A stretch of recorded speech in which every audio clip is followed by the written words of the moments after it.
తడి శివుని సిగను విడి జలధార మేడిగడ్డ ఒడి కట్టుకొని గుడి కొలువు తీరనట మనసారా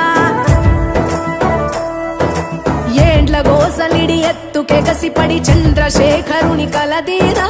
సొరంగాల వడి కాలువలుగా విడి గంగ పరుగులిడ ఊరూరా గోదారిని చేయి పట్టుకొని భూదారిన నడపంగా